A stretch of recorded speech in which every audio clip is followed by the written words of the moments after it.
Alright, hello. What's up? What's up?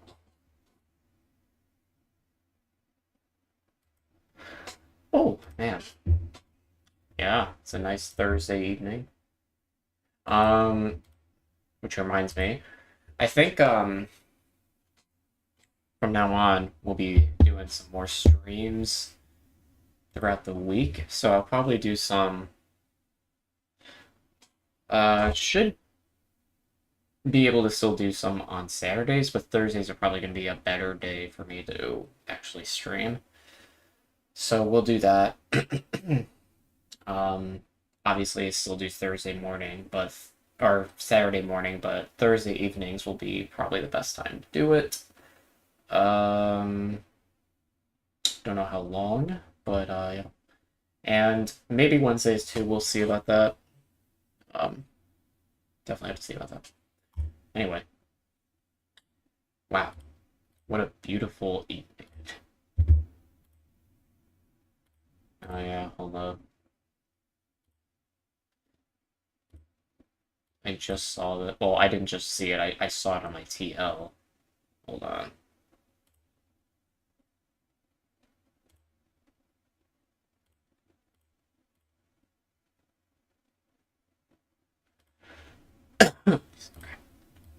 What's up?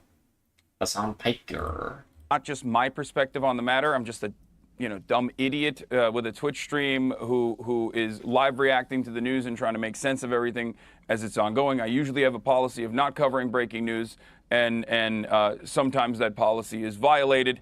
But ultimately, I am not held up by the same journalistic standards, even though I think I do a much better job than most other news outlets in general. Yeah, I mean, this is obviously not true.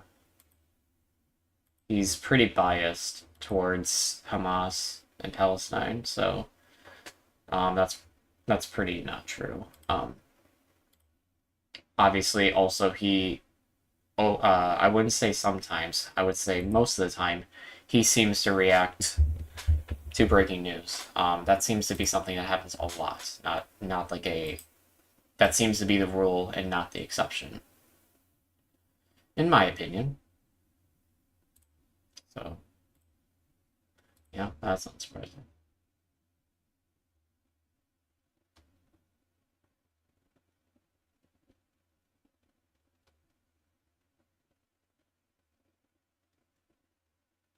Yeah, just seeing what news to catch up on.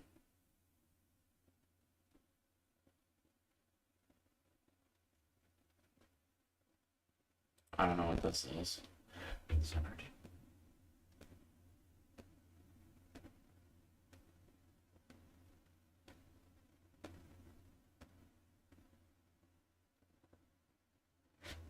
Hmm.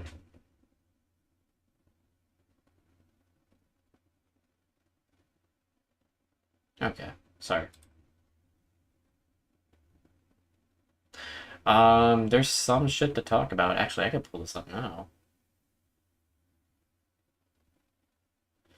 Now, unlike Hasan, I don't cover breaking news. I'm usually playing catch up because I usually wait, not all the time, but for me, I for sure, because I only stream like once or twice a week, I wait for news to develop to some extent.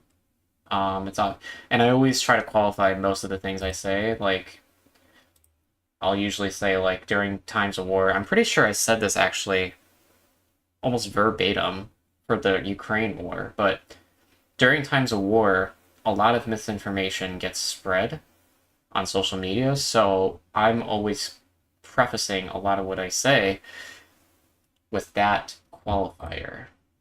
And today will be no exception because with the Palestine-Israel war, um, it's quite clear that there's a lot of misinformation.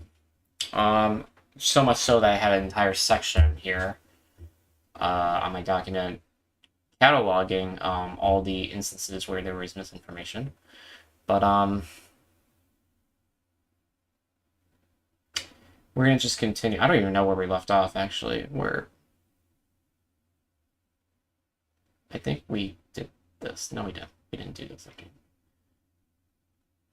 Okay. Well, let me show. Okay.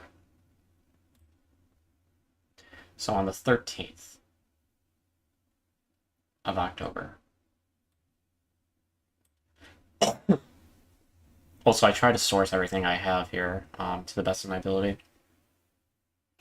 I don't know if we talked about this, but I'll go over it briefly. The IDF issued an evacuation order for residents in the Gaza City to move south, which could be found on this page right here. And basically, the evacuation order was heavily criticized across the world for it being considered a war crime, or it is in violation of humanitarian law. The forceful displacement of many people would have dire consequences, devastating consequences, based on what that is something the UN said. The Hamas Authority for Refugee Affairs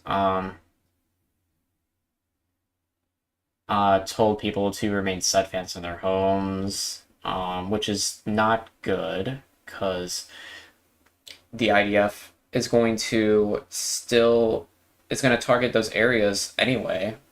So that, yeah, that's not good. An OHCHR expert, the Office of the United Nations High Commission for Humanitarian or Human Rights, maybe? Okay. Demanded that Israel immediately rescind its order condemning the evacuation orders as a crime against humanity and a blatant violation of international humanitarian law. The forceful population transfers constitute a crime against humanity and collective punishment is prohibited under international humanitarian law. Now, the degree to which this is a sound or valid claim, I can't speak to because I'm not, a legal scholar. But it could very well be true. Yeah, definitely. The World Health Organization has released a plea appealing to Israel to immediately rescind its orders. So basically, Israel issuing the evacuation order was condemned by many different people internationally, or rather many different organizations, including the World Health Organization, the OHCHR, and actually the Red Cross, which I don't have here for some reason. Or Doctors Without Borders, that's it, not the Red Cross. Doctors Without Borders. IDF said that the ground forces conducted localized raids in the Gaza, saying that they were attacking Hamas militants, searching for hostages during their attack. This is also on the 13th of October. So this is interesting too. NBC News reported on top secret Hamas documents that detailed plans to target elementary schools and a youth center in Sahad, and the goal being to kill as many people as possible, take hostages and move them into the Gaza Strip. The plans were provided by NBC by Israeli first responders. So keep this in mind because there's a potential conflict of interest with respect to this top secret document. I haven't seen or read too much more into it outside of this, but yeah, just keep that in mind. It could very well be true, not saying it isn't, but the fact that it's only being released from Israeli first responders could raise conflict of interest, is my point. The IDF announced a 6-hour window lasting from 10 a.m. to 4 p.m. local time for refugees to flee south along specified routes within the Gaza Strip. Again, this is on the 13th of October. An explosion occurred at 5:30 p.m. on one of the safe routes specified by the IDF, killing 70, including women and children. This was reported from The Guardian. Now, keep in mind, too, here, well, I should probably be specific. The things that are highlighted in green are things where there could be a conflict of interest from Hamas or Palestine, and the things highlighted in orange are things that could be a conflict of interest from Israel. That doesn't mean that they're false, but It just means there could be a conflict of interest.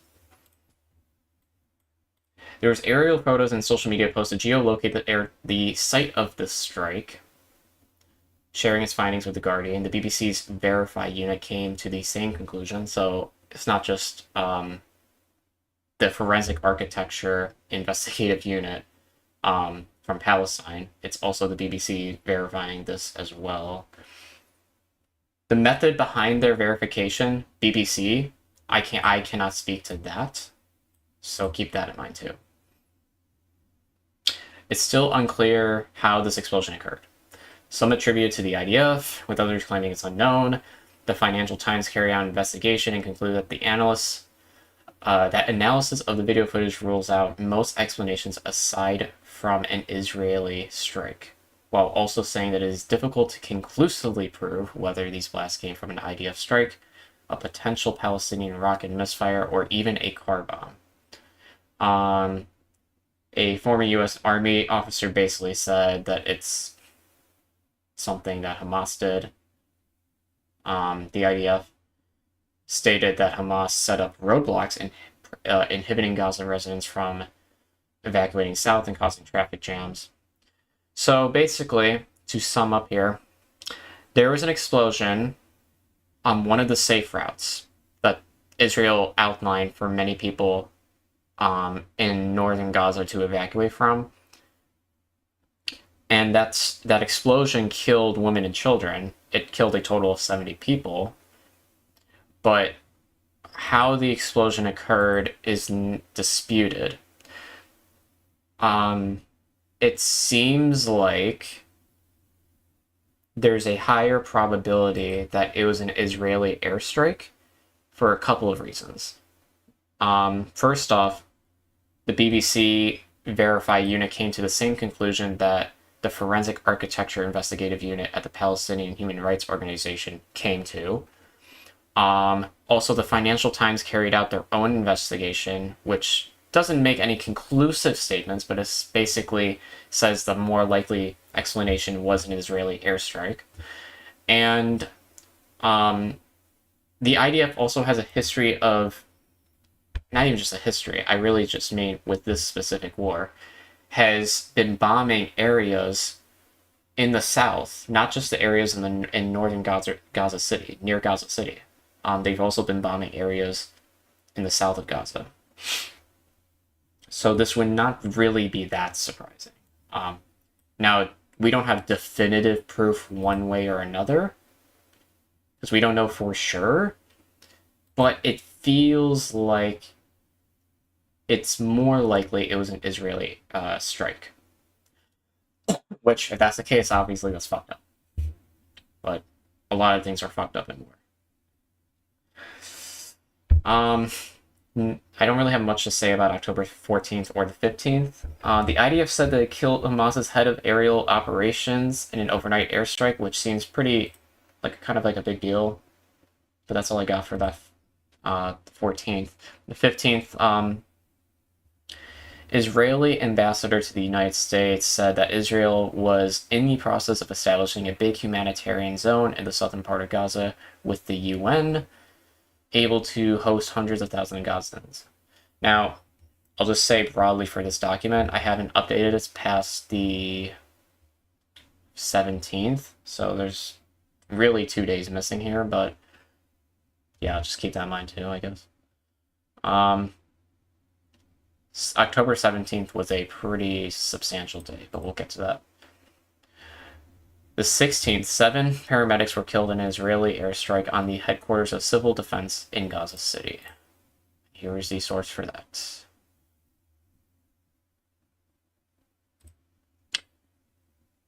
The spokesperson for Hamas's military wing said they are willing to release international hostages the moment the conditions on the ground allow.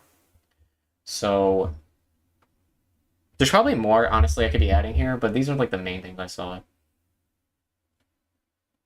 The 17th. Israel bombed southern regions of Gaza the area residents were told to evacuate toward. So this is what I was talking about earlier with the safe route. They are bombing areas. So I have 3 sources here, but they are bombing areas in the southern regions of Gaza in spite of them telling residents in near Gaza City to evacuate to southern regions. A bombing occurred at the Al Hadi Baptist Hospital in the center of Gaza City. According to the Gaza Health Ministry, the blast killed at least 500 civilians. I should note right here, this is a whole fucking can of worms. Let's start there. But this 500 figure is not actually confirmed. This was a number that was released, I believe, from, it was either Hamas or the Gaza Health Ministry, I think. But there are two sources claiming those numbers. Yeah, but this 500 figure is not actually like fully confirmed. This is an estimate. Israel, so yeah, let's get into it, I guess. Israel initially released a tweet, which I guess we'll pull it up right here, that includes a video purportedly showing the instance where a barrage of rockets were fired, but this video was later removed in an edit after the New York Times highlighted the timestamps of the video were 40 minutes after the explosion was known to have occurred. And there's 3 sources confirming that to be the case. This is the actual tweet. You can see the old version here showing this video. This is the video that was initially shared and then edited to be removed. An Islamic Jihad spokesperson denied any involvement, which is not really surprising. The negative okay, what I was about to say is that the negative publicity from this doesn't benefit like the jihad, but at the same time, like, do they really care that much about the political ramifications of this? I guess they do insofar as like weapons and resources being shipped to Israel from like first world nations and shit, but I guess I don't know. I guess that makes sense. I guess it makes sense for them to deny that involvement. Whether it's factual or not is a separate matter. IDF releases drone footage to Reuters correspondent, which shows the rocket did not directly strike the hospital, but instead it struck the parking lot. I don't know if this tweet is still available. It is. Okay, cool. But that's like the source. And then there's a geo-confirmed thread on X. It's a pretty good thread. Basically, these are freelance people who are into geospatial like data. They're nonpartisan and have a pretty good track record from what I know. But they came to the conclusion that now I don't know if things have been changed on this thread because it is like a living thread right now, like they are adding to it.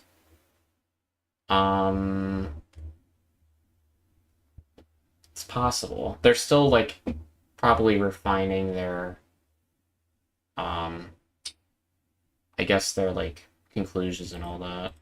It's definitely a possibility.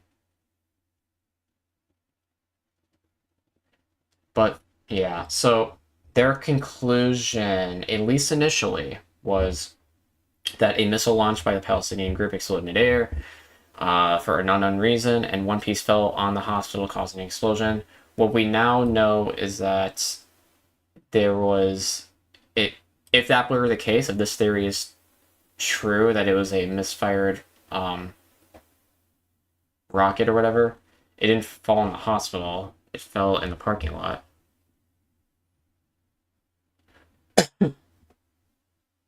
Maybe there was some shrapnel or residual explosions that affected the infrastructure of the hospital itself, but the hospital itself, I do not believe, was directly like hit, is the point.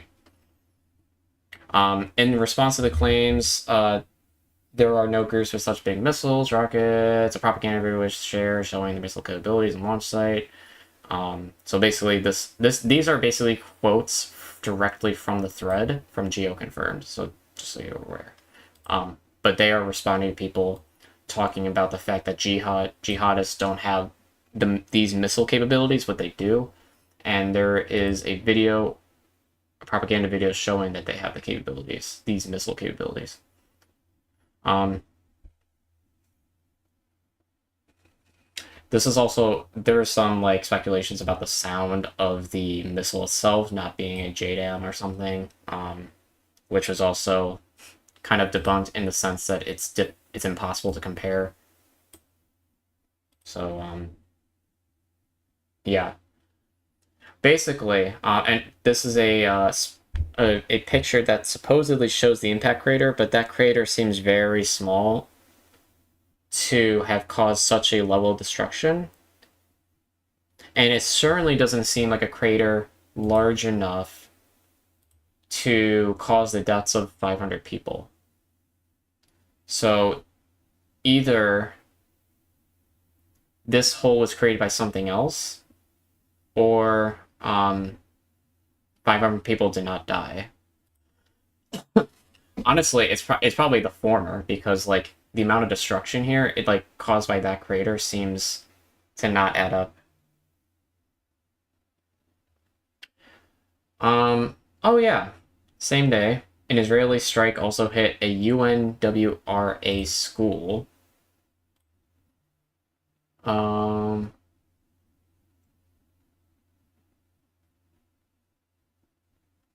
and yeah, this was in the Al Maghazi refugee camp. So it killed 6 people and injured 12. There's a lot of refugee camps I'm noticing in Gaza. So that's all I got so far. This section is pretty much the same. There's a couple of other things to the misinformation section that I added. But not a lot. Probably the most significant one is this right here. After the deadly blast at the hospital, there was tweets from this person that began going viral who claimed that to be an Al Jazeera journalist that claimed to be in possession of a video proving Hamas rocket hit the hospital, but that account doesn't share any ties to Al Jazeera, or I can't say that word. Fuck. But they don't share any relationship to that organization, which also strongly implies they do not have the video of a Hamas rocket hitting the hospital. So that's important to keep in mind. Anyway, I think that's basically it. There's probably been some shit going on recently too. I could probably look maybe for a second.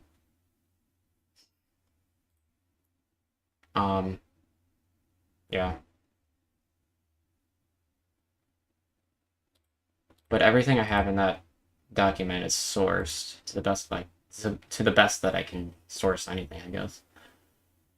Oh yeah, well, Biden made a trip to um Israel, I think. There's also attacks going on in Syria. I'm gonna have to add this too. Actually, 1 second.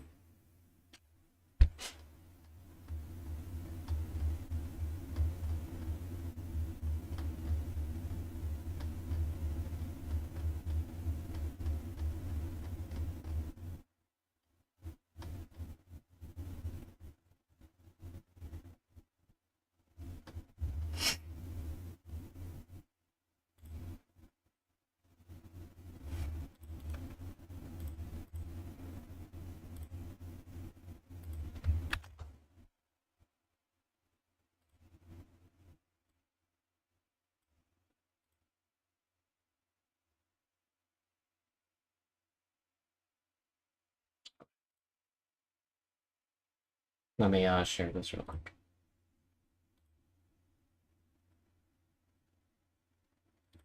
U.S. Navy warship shoots down 3 missiles heading potentially towards Israel, Pentagon says.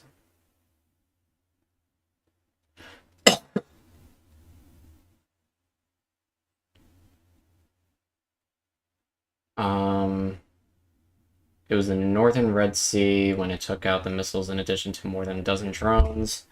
There was no casualties, but this may be ongoing. The flurry of military activity came amid escalating tensions in the region over the hospital bombing. At least 2 drones targeted Al Tanif, a U.S. garrison in southern Syria. The U.S. shot down one of them, but the other struck the base, resulting in minor injuries among the small number of American troops. The U.S. is still investigating who sent the drones, but the early belief is that it was launched by Iranian-backed militias. That would make sense.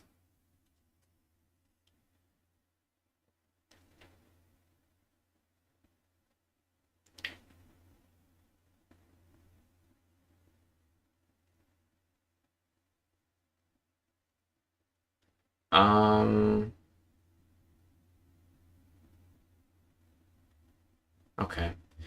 Well, we're dealing with shit, I guess, in that area too. Oh, man.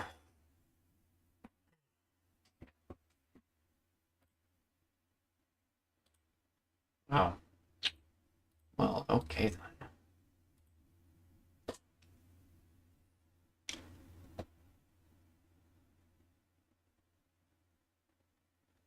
There's some attacks going on in Syria. Interesting. Okay.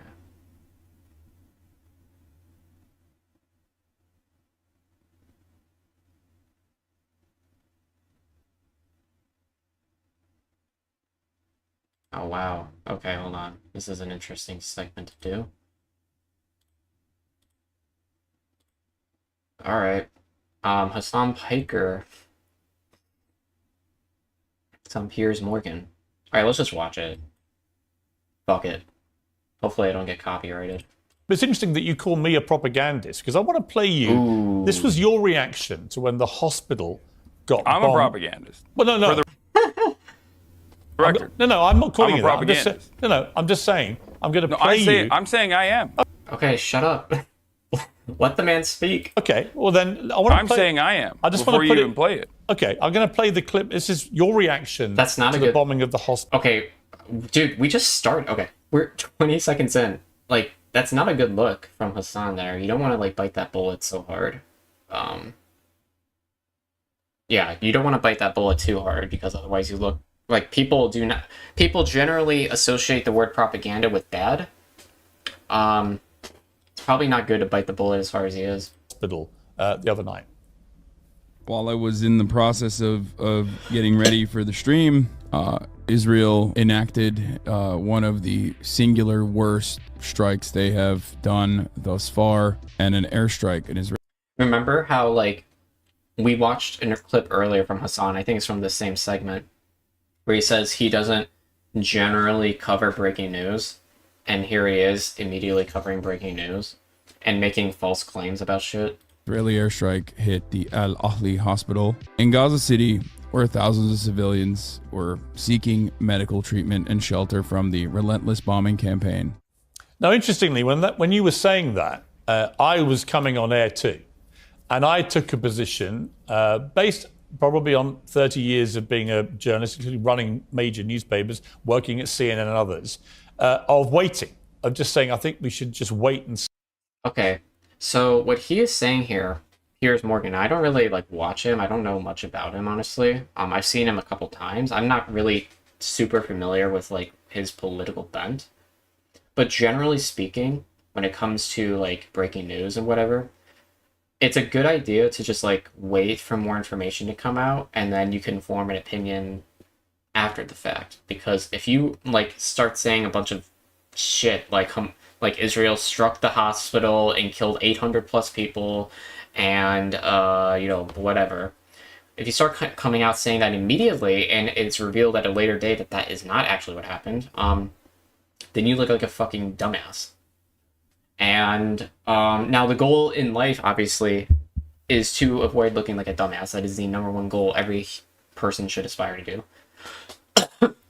But seriously, though, I think, like, when it comes to breaking news, and especially during times of war, it's just, like, always important to just, like, keep a level head and be like, okay, could this be true? Okay, what actually happened? What are the facts of the matter? Okay, a hospital, there was an explosion for sure. Now, how did the explosion take place? Well, you can dig into it later. But like forming an opinion and immediately coming to the conclusion that it was the result of an Israeli airstrike is just so irresponsible. Especially with the large audience that Hasan has, I think it's pretty bad. See what has actually happened here, get clarification, see who's actually to blame before we start passing judgment. You raced in to assume, as many people did, by the way, including the New York Times, BBC, mainstream media, and of course most of the Arab world then followed. This is pretty much true, yeah. This is pretty much true, yeah. A lot of the mainstream media was pretty bad on reporting this. Even Reuters was pretty, like some really well-respected news organizations just rushed in on this. It was not a good look, for sure. That this was clearly, indisputably, an Israeli airstrike on this hospital. And yet all the evidence now suggests very strongly that it wasn't. That in fact, this was a rocket that misfired coming from That is true. So personally, okay. So immediately after learning about this explosion at the hospital, the next day or the next morning, I guess, I was doing some research. Now, just take what I'm about to say with a grain of salt, because this is just what I saw. Okay, this is the information I found out. It seems like the most likely explanation is that there was a rocket misfire, or I guess a rocket, one of the rockets was intercepted and it ended up landing in a parking lot. Now, the amount of casualties, initially the reporting is 500, but it seems unlikely that many people died. I think that there still needs to be some verification on that front. But it seems like the best explanation for what happened as of right now is that it was not an Israeli airstrike and it was a rocket misfire. That seems like the best explanation. A terrorist group inside Gaza. So my question for you is this. Why would you I wouldn't go that far. Why Piers. would you be so certain in what you said before you knew? That's a good question. Okay. So, first and foremost, before we get started on this conversation, let's understand something very important here. There's no electricity in Gaza. Internet is patchy in Gaza. Oh no. It's a red herring. There's no food in Gaza. There's no water in Gaza. This is all by design. So what's the point? Because Gaza is under a brutal blockade, Keep in mind, by the way, I'm not going to pause there a second, but just keep in mind that the question asked was why did you rush in to make all these assertions without waiting for more evidence to come out? His answer so far has been a direct non-answer. Occupation by the Israeli government. Okay? So that plays a role in the fog of war and the misinformation that gets spread. Having said that, however, has nothing to do with you the made question. it seem as though there is a certainty that this was 100% not an Israeli airstrike. Wait, that's not what he said. No. He's not listening. He's clearly not listening. Either that or he's doing this on purpose. Piers Morgan literally said that it seems like the strongest piece of it seems like it's strongly the case that it was a rocket misfire. He didn't say that it is 100% not that, I didn't. And instead, I literally just said it's not a certainty. Okay, sorry. I said the evidence. The you. evidence He misunderstood.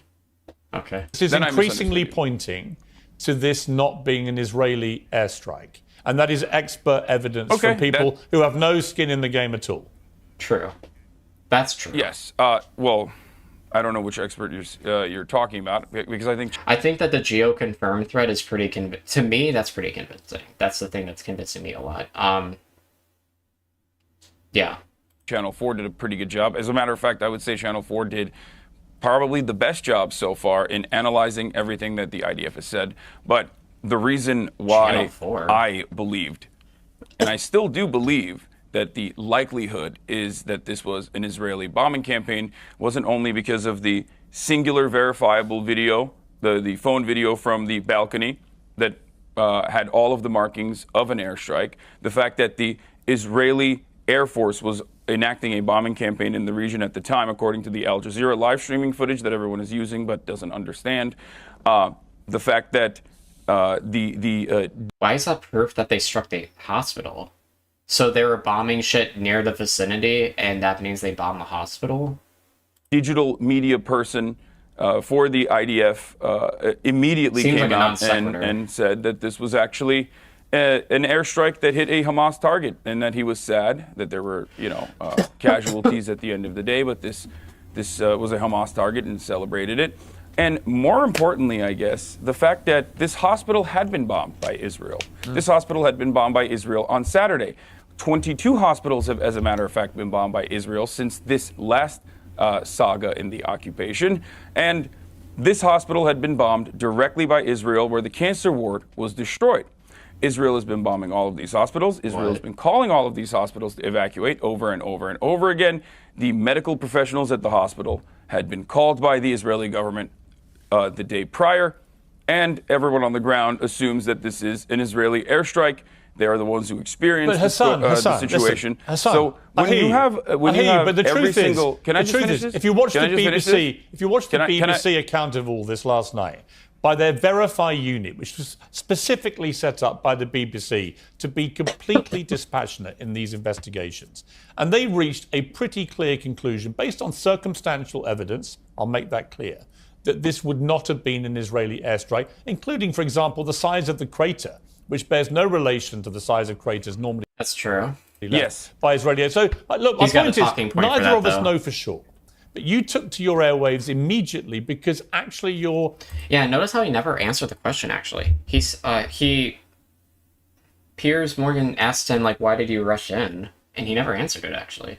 I wouldn't even say unconscious bias. Your admitted propagandist bias on your part was that you wanted that to be an Israeli airstrike. It suited your narrative. Yeah, this is why biting that bullet immediately was really bad for Hasan, because now it's turned around on him, where everything he says is going to be held to a higher level of scrutiny than it would have been if he just didn't comment on it. And I would say that that in itself, in its I way, wanted it to be an is being a Israeli airstrike. stenographer. Well, you accuse me No, of you're being putting- a stenographer. you're putting I words try in and my be mouth. fair and get to the truth. In your case, I don't think you try to do that. I think you appeal to your audience, appeal to your base, This and is you unfair. don't really care whether the facts are there or not. That's a good point. This Yep. is entirely unfair. He's done this in the past, too. Hasan has. Fair, because you just said circumstantial evidence favors that this was not an Israeli airstrike. Yeah. I gave you all of the circumstantial evidence that it does favor that this is an Israeli airstrike. The reason why, however, circumstantial evidence is not enough. And the one thing that I will concede to, because when more information did come out, and And notice again how he's not even commenting on the fact that he immediately came to the conclusion that this was an Israeli airstrike prior to some of this evidence being released. I do not mean when Which is a Israel problem. said that they did not bomb this hospital and it was actually Hamas. And then they turned around and went, never mind, it's not Hamas, it's actually Islamic Jihad. And then they said, we have more evidence coming out in a couple I know, isn't it crazy that more evidence is released and more information is gathered and things can like develop over time? Damn. hours. And then the evidence came out, and it turns out it sounded like the phone conversations that they were able to intercept supposedly sounded like Supposedly. by experts at the very least. So he's to be- obviously like implicitly suggesting that so I know what he's talking about. He's talking about the terrorists who were plotting to do the strike or something. Like the audio thing, whatever. He's basically suggesting that it's not like legit, that it was actually something that was like orchestrated by Israeli government.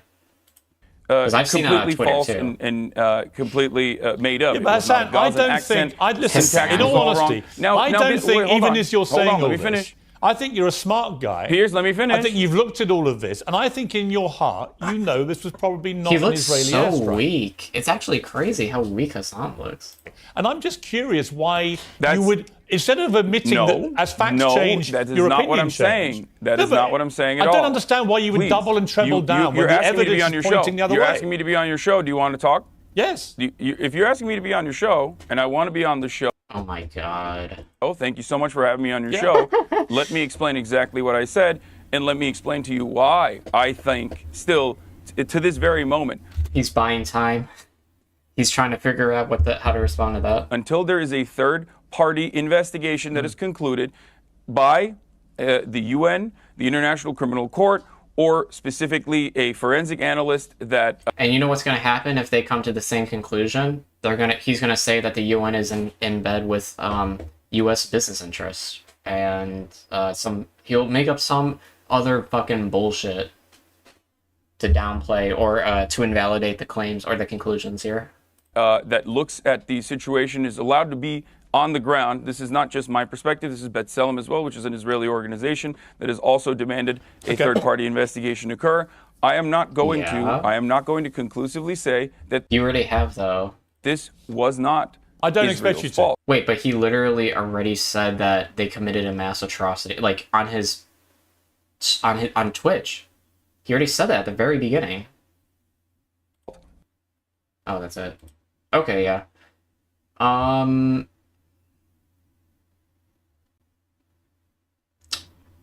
Yikes. That was rough. I don't think that looked great for Hasan, personally. I think that looked bad. Oh my god, these people are... Hasan was so patient with all the amount of interrupting Piers was doing. He interrupted a couple times, that's definitely true.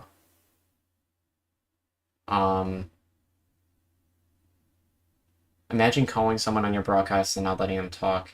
Hasan talked for a very long time. He might have had more talking time than Piers, actually.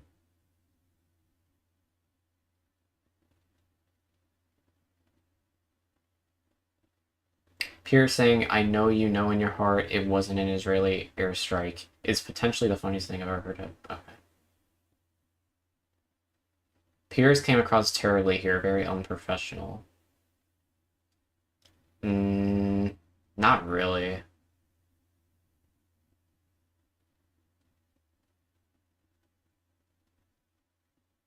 Yeah, it's just like he didn't answer some questions, Hasan. I mean, the very first question he avoided.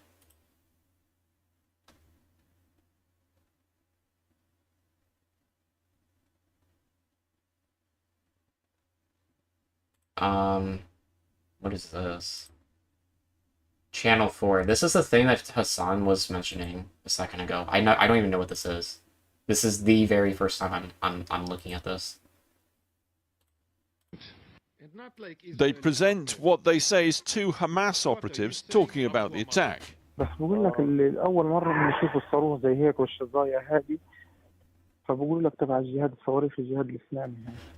Hamas call this an obvious fabrication. Two independent Arab journalists told us the same thing because of the language, accent, dialect, syntax. Oh shit. Alright, I'm not gonna be able to make heads or tails on any of this because I know nothing about syntax, fucking accents, all that shit. Like, linguistically, I'm not gonna be able to, like, give an informed opinion on this. Tax and tone, none of which is, they say, credible. Equally, Israel claims But the Islamic Jihad... doesn't that seem kind of subjective too? Like, I don't know. I have no idea. I don't know anything. failed missile was fired from here, a cemetery very close to the hospital. But look again at the video of the event. The trajectory of the missile doesn't line up with that location. Too high, too horizontal. Well, the thing is like it was already geo-confirmed to have come from there. Confusingly, the Israelis' presentation also says the missile was fired from a location down in the southwest. It can't be both. Islamic Jihad say it was an Israeli missile and they have the warhead to prove it, but they haven't produced it. Of course they haven't. They have the warhead, they just have to go ahead and create it. Yeah, that didn't seem like tearing apart Israel's lies about anything, really.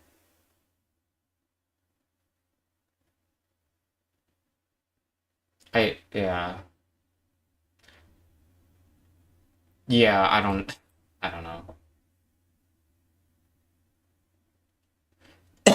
Excuse me.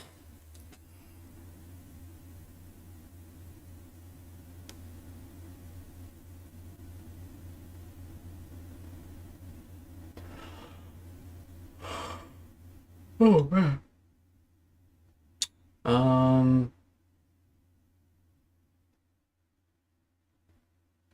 Mm-mm.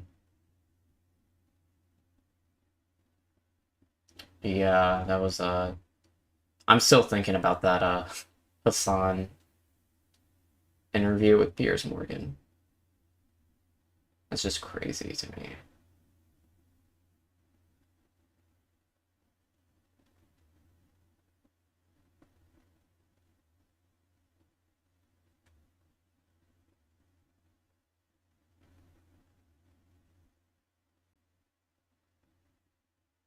Frustrating people. I hear that you. violence I is hear you. radicalizing people. But here's Hold my- on. I hear As you. far as Israel, as far as what Benjamin Netanyahu has done, as far as the war government, what they have done, Pierce, going into Did we watch Gaza this right? Yeah. and bombing Gaza and killing 3,480 Palestinians I don't so think we far in Gaza, 1,000 plus children out of all of those. All right.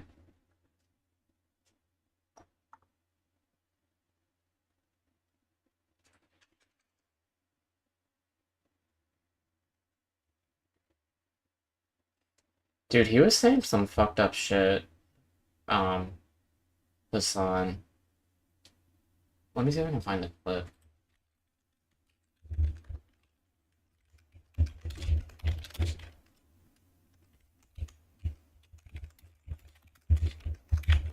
I don't know if I'll be able to produce it.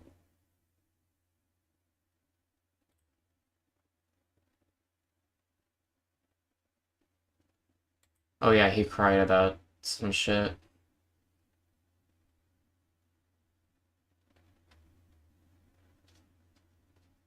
I don't even know if I should.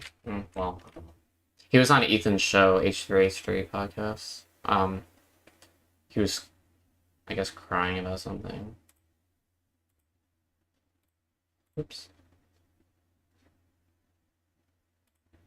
Time in both 2018 and also Which, by the way, I believe took place after Ethan had himself had cried about something regarding the war too. Shireen Abu Akleh murder, again, in the hands of an Israeli sniper that the Israeli government said was actually Palestinians, and Western media immediately disproved that.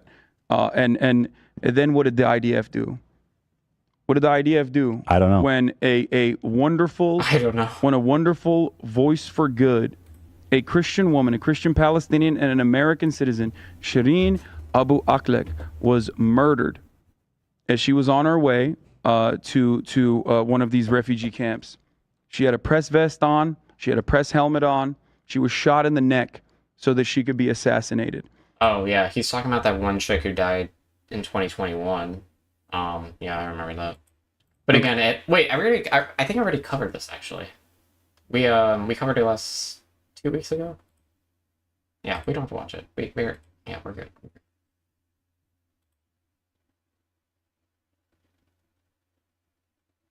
Yeah.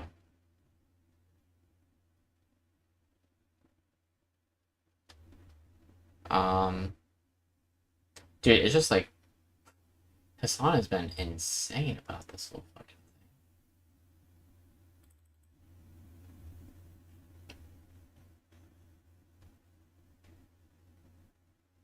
thing. Israel's embassy in Washington announces that as of today, following admission to the visa waiver program, Israelis can travel to the U.S. without a visa. Okay.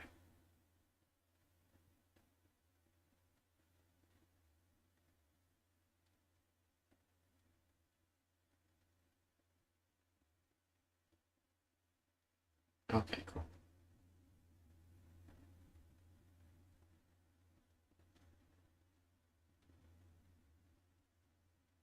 I don't know if there's like a whole clip, whatever, but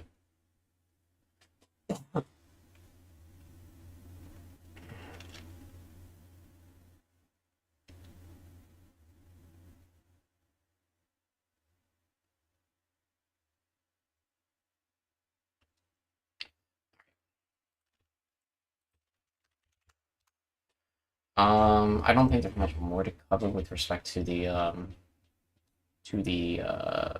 Israel-Palestine ship, unless I go over some of the reactions here.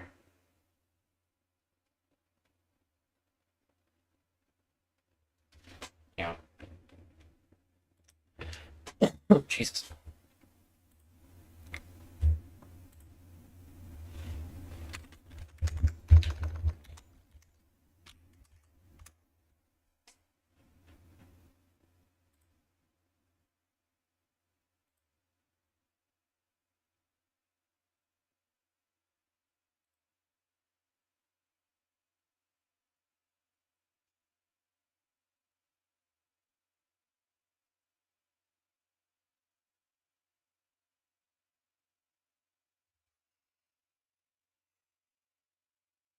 Well, I don't know. How long have we been streaming so far? Not even an hour. Jesus. Oh, God almighty. How is some other people's... How's... I'm curious what other lefties' response has been to this.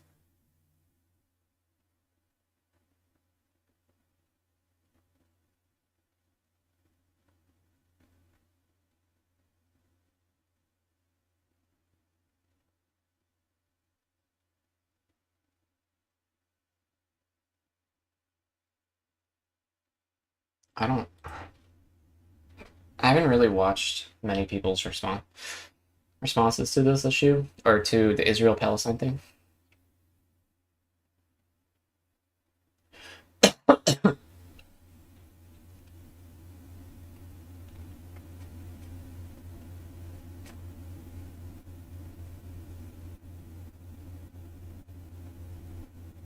Um,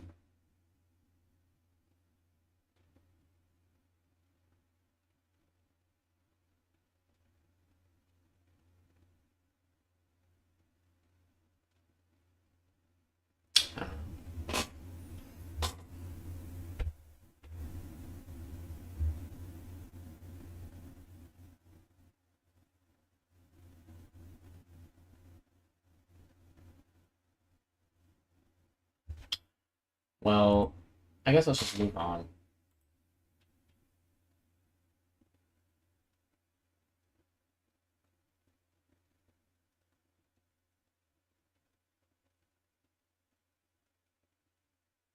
Yeah.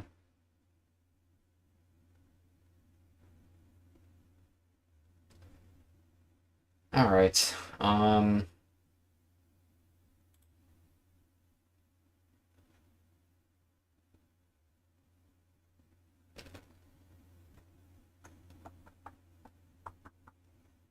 Man, I'm a little hungry, not gonna lie.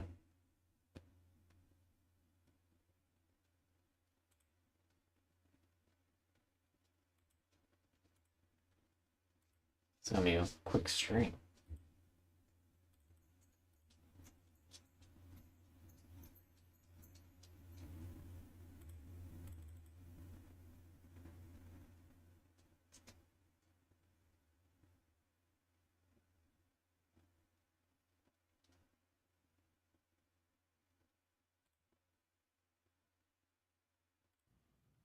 I don't know what this I think is. she is a Hasan mod. I think, just like Frogan. And so This is denim. He's referring to denims. Hasan is not associated with them. This, again, I don't say that to put blame on him, but these are a lot of the people that are watching Leftovers episodes. And so anyway, here's her take, and then I'll respond to it. The conscription is mandatory, but you can go to jail for like a couple months if you refuse to join. There have been lots of people who have protested their government by doing so. And I get that that's a big sacrifice to ask of the Israeli people that live there, but I'm just personally not a fan of I had to do it. I was forced to do it. I feel like you start getting really close to like Nuremberg trial type shit there. So she's trying to compare anyone drafted into the IDF mandatory conscription to being a fucking Nazi.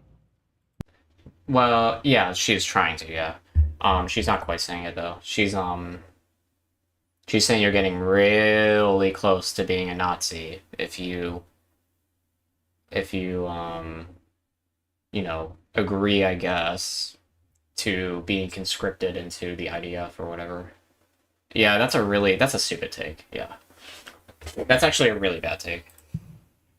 Now, if you need an update on the Nuremberg trials, and I'm not gonna be super. I'm not gonna be super mean. Okay, I'm gonna be charitable to her. But I just want to talk about this point. Okay. The Nuremberg trials was held by the Allies after World War II ended to charge prominent Nazis with war crimes. It was like 20 people. They were admirals, SS officers, people that had an active role in exterminating Jewish people. 20 of them. So comparing someone who's conscripted to the IDF as a fucking Nazi is pretty rich. And let me tell you why. The IDF is not like Western armies as we understand it. The IDF is ingrained into the culture, the fabric of society there, because it's mandatory, because it's conscription, because it's so large. The IDF has so many different roles in society. There's so many different jobs that you can have in the IDF. Right. It's not like you are. Well, you know what the argument would be made, though, is that they would be saying something along the lines of, well, you are, you know, contributing to the existence of the IDF by even being like, dude, you're not a fucking, like, on the same moral ground of a Nazi, like an actual proper SS Nazi, for being, like, a fucking chef for the Israeli armed forces. You know?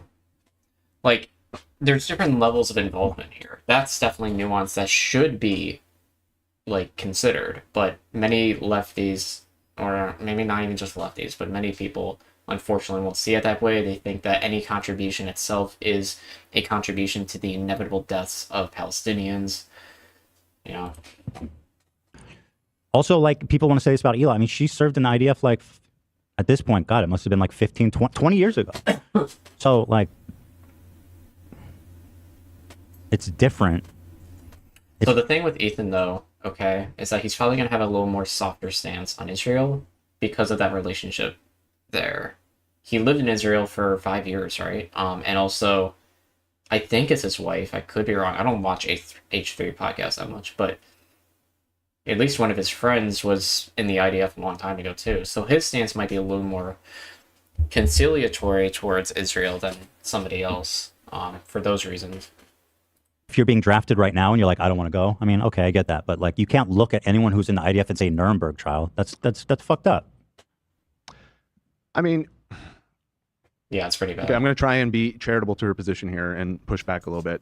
I think that's probably a poor analogy to draw because of the historical association with Nazis and extermination of Jews. I think what she's trying to say is that the excuse of just following orders has been found to not be sufficient to people. Dude, now, but that's in reference to specific. That's not really what she said, though. 20 people were tried in the Nuremberg, approximately. I don't know the exact number. Right. Following orders, I mean, it's just not a fair characterization to say. The vast majority of people in the IDF are not on the front line killing people. The majority of people, it's a small percent of the IDF that's even on the front line taking on combat, I would say. And so this notion that every IDF person is just yeah, I don't know. I think that it's pretty good. He was just posting Nazi shit. Okay? I don't know how to explain it. I don't know how else to explain it other than he was posting Nazi shit. And I'm going to say it honestly. I'm going to say good on them for kicking him from the fight. Wait, who's she talking about? iDubbbz? Wait, is iDubbbz a Nazi? Dude, I can't keep track of this fucking bullshit. You shouldn't have spaces that are welcoming to Nazis. So let me. Well, sure, but you shouldn't kick them in the fucking face. Show you guys. Unless this was like a like a design fight or something, which it looks like it was, but because I don't think people recognize like how insane this is. Are these insults? I don't know. I think the problem is that once you become a Nazi or you start aligning with Nazis, you lose any semblance of like brain cells. okay.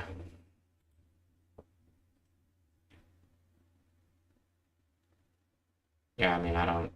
Dude, I barely even know who this is, honestly. I've seen them a couple times on Twitter, Denims, but, like, I don't, like... Like, I barely even know who they are, you know what I mean? I just, like, I guess it's just me, personally, because, like, I don't keep up with all this shit. Like, at all times of the day. Damn, I almost had some TOS shit. But... Yeah, man, what the hell?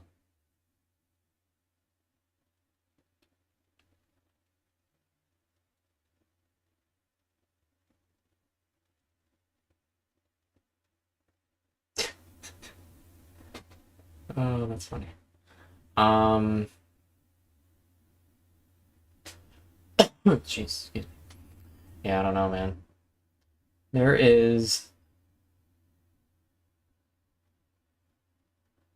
Yeah. There's just so much bullshit out here. A lot of information being unverified, a lot of people just blindly going with the flow.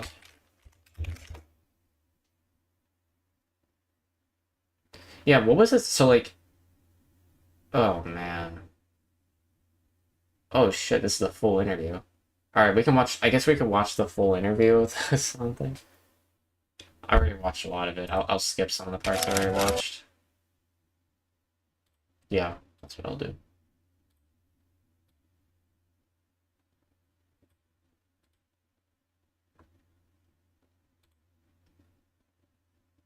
Through diplomacy and propaganda is being played out online. My next guest has almost 500 million views for his provocative commentary online, making him hugely influential. Hasan Piker streams live under the name Hasan Abi. His analysis of the Israel-Hamas war has taken a highly critical stance towards Israel and Western media, and he's been calling me out for my coverage. Because he only cares about Israeli citizens. He does not care about Palestinians as human beings. That's why it's apples to oranges. It's like one side is a human, the other side is a barbaric monster child. Ooh. Shots. I never said that, obviously. He says that he'd like nothing more than to come on to Uncensored and call me a baboon in a suit to my face. Well, here I am, a baboon, and he can join me now. I'm joined by Hasan. Hasan, thank you very much for coming on. We just... Okay, I don't want to say that's poisoning the well. It's really not, because, like, we're just playing back what he said, but that's... Jesus Christ. A really bad look. Oh. Thank you for having me, Piers. It's very early here in Los Angeles, California, but I'm going to try to do my very best to not do my British accent while I'm here. Well, I appreciate that. And listen, I appreciate you coming on. Explain to me why you consider me a stenographer for the Israeli government, given that in the last week, I think more than any other host in the world, I have given lengthy platforms to pro-Palestinian voices to articulate that side of the argument. No, I do have to commend you. You certainly have had more pro-Palestinian voices than commending the rest him of British because media and certainly the rest of Western media in general. Looking now, him in the as far face. as saying that you're a stenographer, I said that journalists are not supposed to be stenographers, and yet when it comes down to it, in most circumstances, in whatever conflict we may be in, there are stenographers for whichever party is aligning with the American State Department and the interests of the West in general. And Israel happens to be... Does he not know that that sounds crazy to, like, a normal person?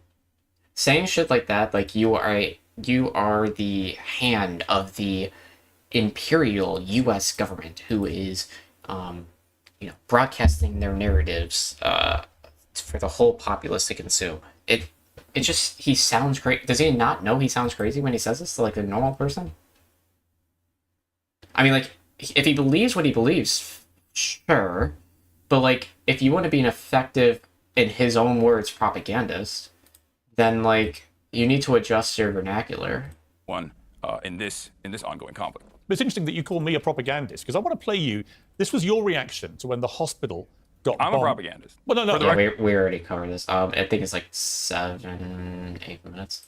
A forensic analyst that looks at the situation is allowed to be on the ground. This is not just my perspective. This is B'Tselem as well, which is an Israeli organization that has also demanded a third-party investigation occur. I am not going to conclusively say that this was not Israel's fault. I don't expect you to. And we already went over the fact that he's already made strong prescriptive statements on what happened. Just gave you not because I'm a propagandist. As far as me being a propagandist goes, everyone is a propagandist. I'm just honest about it. You're a propagandist. We have our biases. I'm curious who you think I'm a propagandist honest for. About my biases. Who do you think I'm a propagandist for? He's not going to win. I don't know why Hasan keeps biting this bullet. He's not just biting it, he's swallowing it.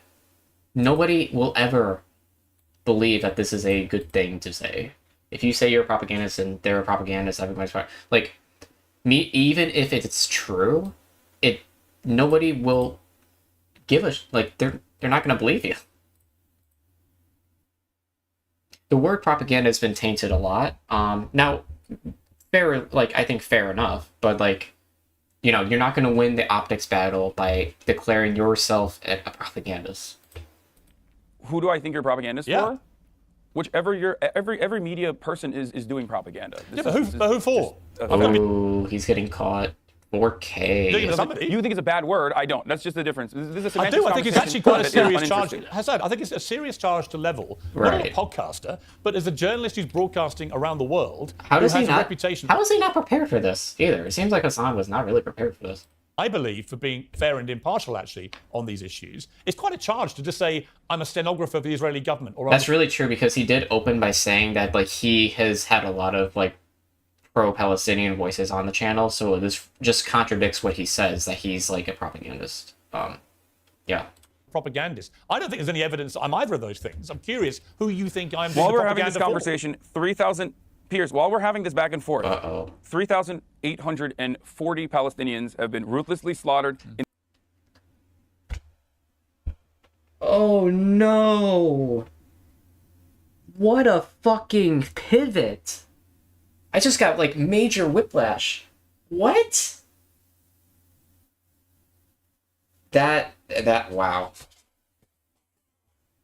Amazing. In the last incursion into Gaza, I feel like this is an incredibly selfish, self-centered conversation to have. You asked me. How's it self-centered? What? And why are you even on his platform, dipshit? To be on here, you wanted to hear my perspective. I'm willing to give it to you. I don't want to talk about I don't want to talk about Noam Chomsky style manufacturing consent conversations about how the media is operating. Nobody knows what that means. If you talk to your average human being who watches this platform, I guarantee you about at least 50% of the people don't even know what he just said. Noam Chomsky's manufacturing consent. There's no shot. In the behest of capital. You were the guy. Listen, you were the guy that called me. There are dead people. Listen, Hasan, I only asked you because you're the guy that called me a propagandist and called me a baboon in a suit. I was curious as to why. Dude, you don't want to say getting who I'm doing propaganda for. We'll move on. I agree with you. There's a bigger picture here. Let's move on. Let's take a short break. Hasan, let's take a short break. I want to come back. I want to talk to you about what happened on October 7th. Get your reaction to that. Welcome back. Hasan Piker is still with me. Hasan, I want to just play you a clip of something that you said about the October 7th terror attacks, and in particular, the attack at the music festival, which killed 260 people. Look at this guy. You know what shouldn't happen? Killing 260 people at a music festival. No, you're right, man. That just happened on its own because, bad guys wanted to do bad things. You're right. Dude, if they subjugated you to a open-air prison your whole life, you're going to break out eventually when you realize that there's no other way to get out of it.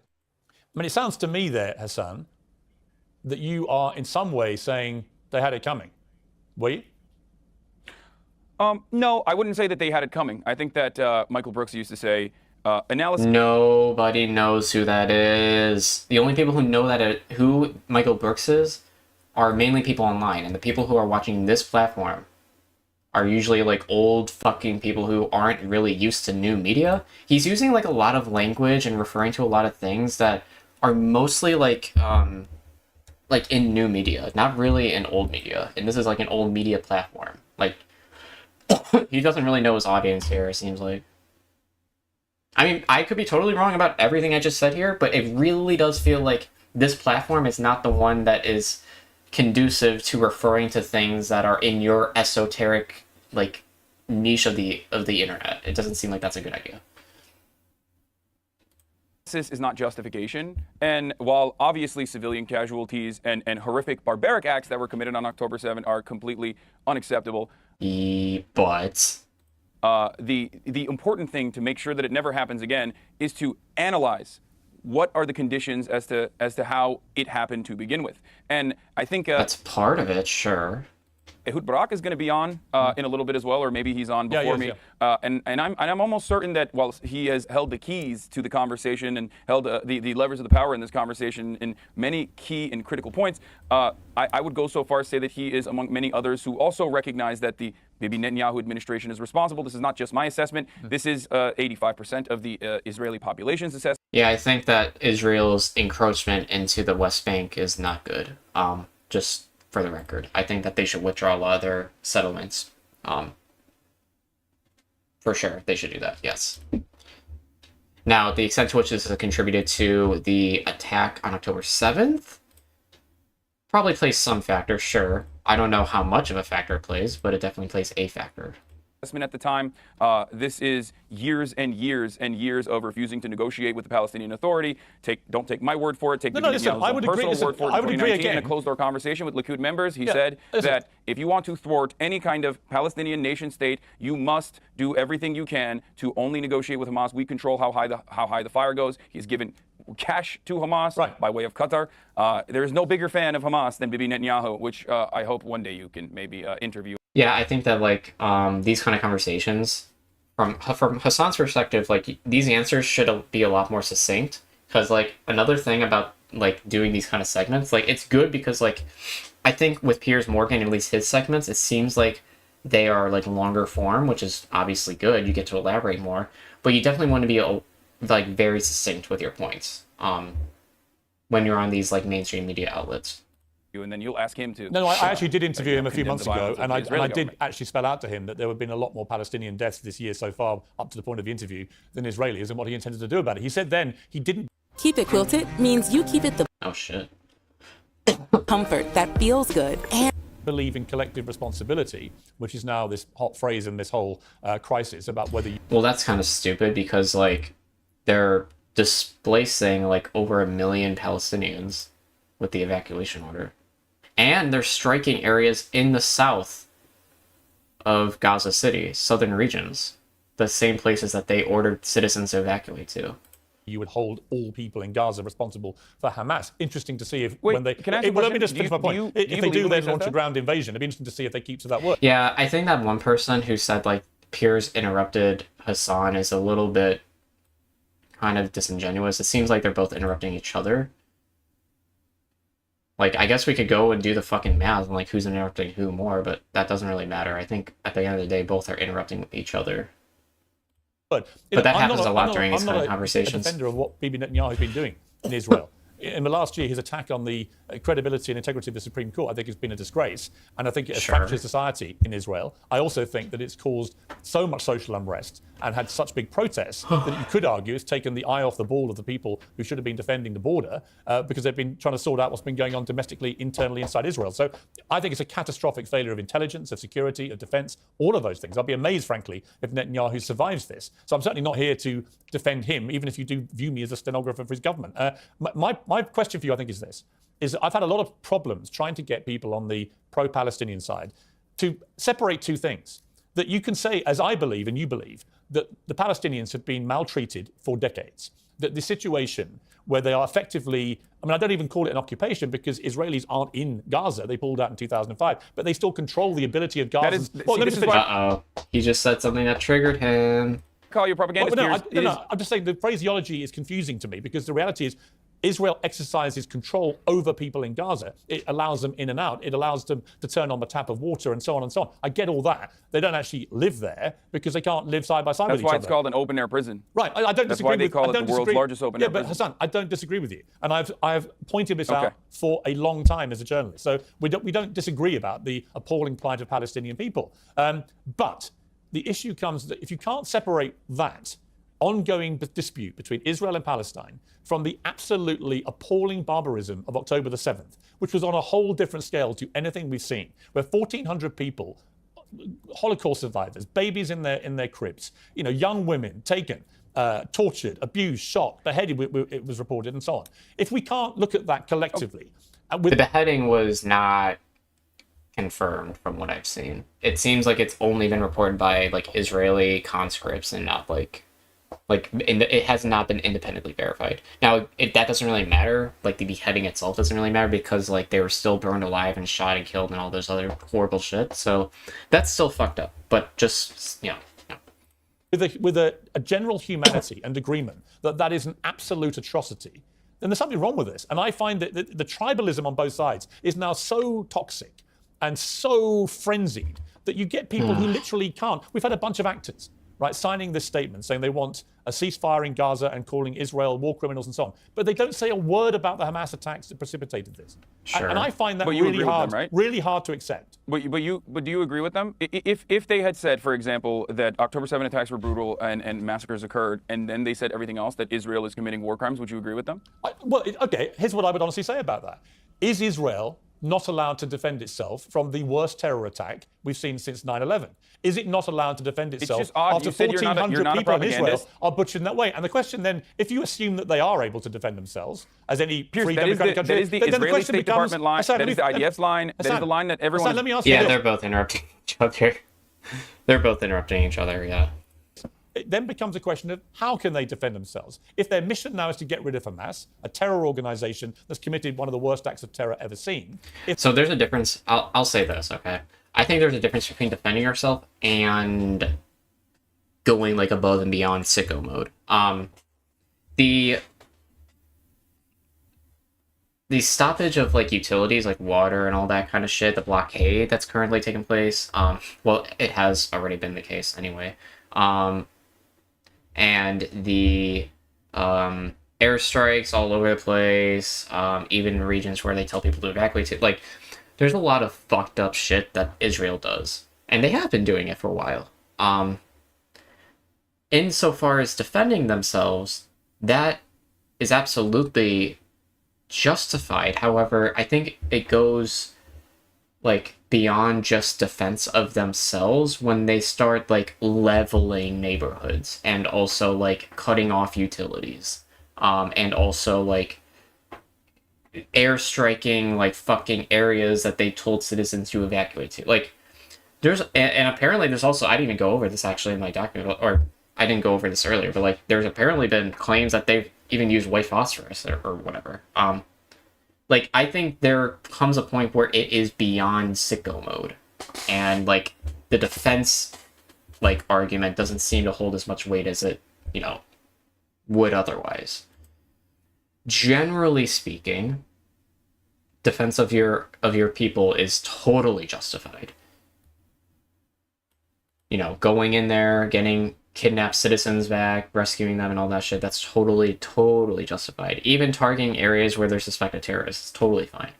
The issue, however, comes when it goes above and beyond that, which I think to some extent Israel has engaged in. If that is their stated aim, For this specific conflict, not just historically. then what they are doing is consistent with that, isn't it? No. Here's why this is actually an abject failure, and this is not just my perspective on the matter. I'm just a dumb idiot with a Twitch stream who is live reacting to the news and trying to make sense. I love how, by the way, this is just like a side thing. It doesn't really mean much. It's just really weird.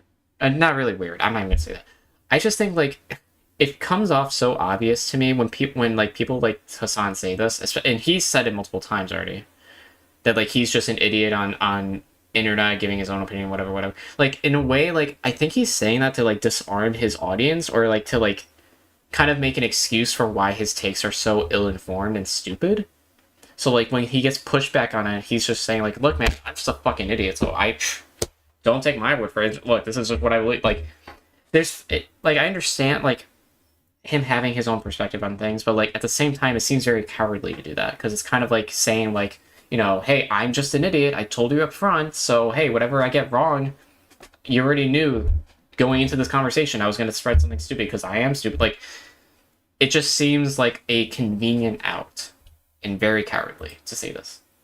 Sense of everything as it's ongoing. I usually have a policy of not covering breaking news, and sometimes that policy is violated, but ultimately... Not sometimes, most of the time. And we already went over this earlier.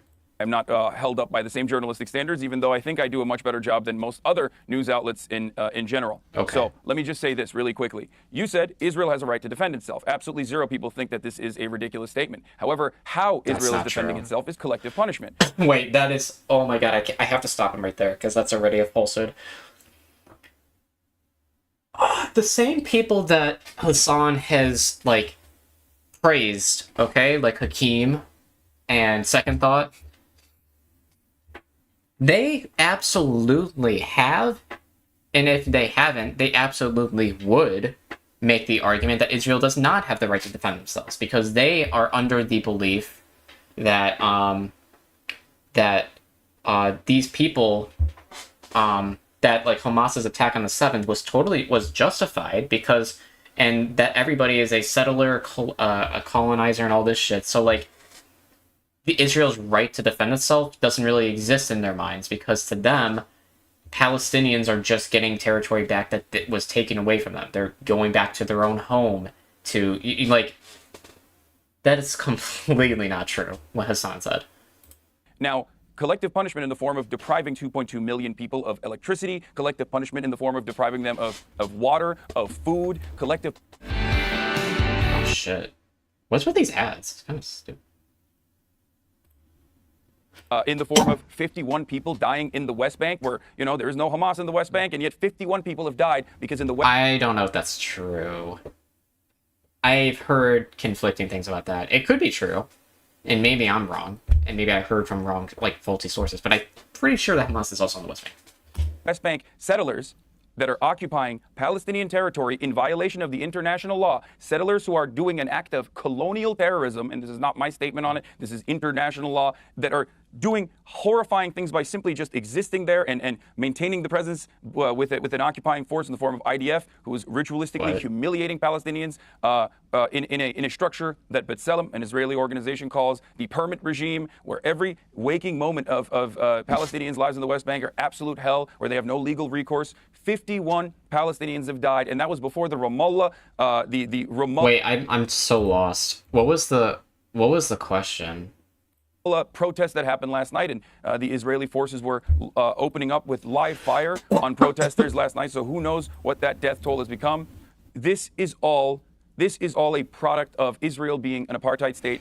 This is a violent apartheid state. There is no way to be a peaceful apartheid state. It is a violence. It is violence required for its maintenance. Okay, listen. And that violence is frustrating people. He just keeps going, man. See, this is what I mean, though. Like, on these platforms, you need to be a lot more succinct with your responses. I hear that you. Violence is radicalizing people. But here's Hold on. As far as Israel, as far as what Benjamin Netanyahu has done, as far as the war government, what they have done, Piers, going into Gaza and bombing Gaza and killing 3,480 Palestinians so far in Gaza, 1,000 plus children out of all of those casualties, 22 hospitals being bombed. Both sides have killed children. Both sides are fucked up. A bakery, the only remaining intact bakery, being bombed yesterday. These are horrifying crimes that you would openly say are horrifying and unjustifiable when Russia does it, but when Israel does it... Oh, no. See, this dude, like, he said that he doesn't believe... Oh, my God.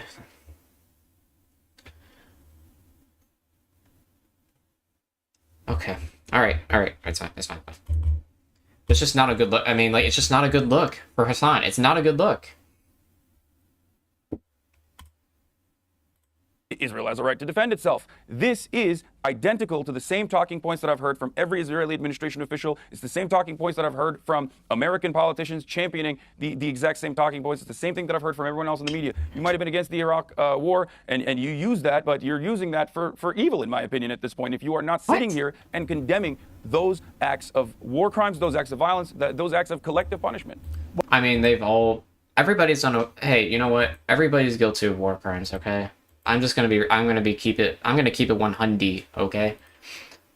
Almost every nation state that engages in war has committed some form of war crime. Like, let's just keep it 100. Yeah. Well, I would say... Now, that doesn't mean it's right. That's not what I'm trying to say, but, like, come on, dude. Like, Hamas and Israel has done really terrible shit to each other. that I think the death of any child in this conflict is horrific, absolutely horrific. But the question comes down to me that after an act of terror, as we saw on October the 7th, Israel should be able to defend itself and should be able to go after the people that perpetrated that, Sure. who live amongst civilians in Gaza deliberately. And the question for me becomes down to what is proportionate. I don't know the answer, and I'll be honest with you. I don't know what that answer is. I do know the answer to that. Oh, he's like, that's actually a complicated question. Like, what is a proportional response? Like, oh no, what's he gonna say? Oh my god, what's he gonna say? A proportional response would be to withdraw your troops from the West Bank. And that's got to be one of the answers he gives, right? Withdraw your troops, stop the blockade, and what the fuck else could he? I don't know. Those are the only two I can think of. Stop the blockade and fucking pull out of the West Bank. It's the only thing I got. I do know the answer to that. Last night I had Dr. Ofer Kassif, an Israeli Knesset member who was expelled, suspended for 45 days for saying what I believe is the truth, championing the exact same position of the Haaretz's editorial board. There are a lot of thoughtful people, a lot of formative Holocaust scholars, a lot of historians. All right, what's the answer, that all buddy? agree on the same point. The reason why violence that even penetrates through the Israeli security blanket that people thought existed. Wait. Why is he talking about the reason why this happened? Like, what was the question was a proportional response, right? What's a proportional response to the Hamas attack on October 7th? What? That penetrated through that Iron Dome, the Iron Wall, if you want to call it that, is because of years and years of oppression. And Wait, hold on. This is crazy. This is like a pivot. Like, that has nothing to do with what we were talking about. He said, wait, let me make sure I'm not going, like, okay, let's get stuff right here.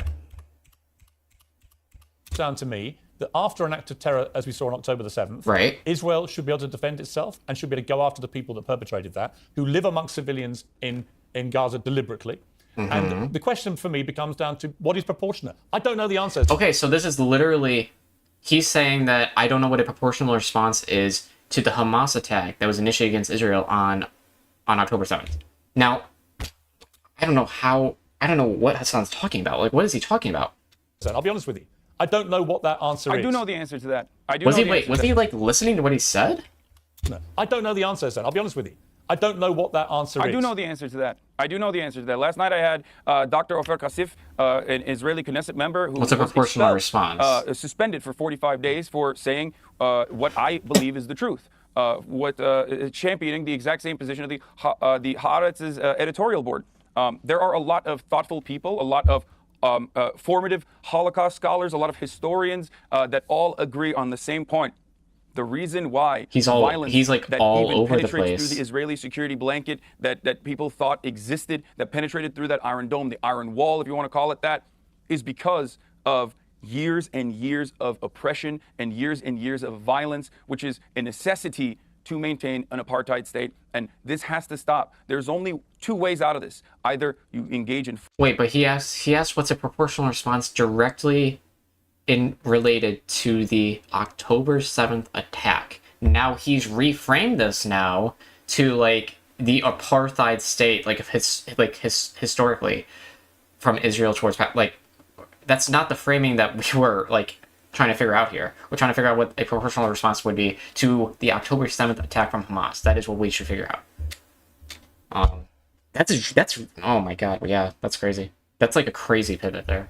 Full-blown ethnic cleansing, and if you listen to the likes of Smotrich, or if you listen to the likes of Itamar Ben-Gvir and these very unfavorable, unpopular far-right figures, if you listen to Netanyahu and his government, they say that they are interested in going in that direction, the ethnic cleansing direction, the ethnic displacement direction, or that's what you hear, and that's not actually what they're saying. The only way out of this for a real solution is to move towards peace, to genuinely end the blockade, to end the apartheid, to end the occupation. Yeah, see, I was kind of right. He eventually got to it. The blockade, the occupation, the fucking settlements, yeah. And create a pathway towards citizenship for all people with a right to return, for all 14 million Palestinians, 5 million of which live under Israeli occupation. It's brutal. And then the rest living in diaspora. Wait, is he advocating for a two-state solution here? Or one-state solution with Palestine taking everything back? are not unreasonable requests. These are It requests seems like it's the latter.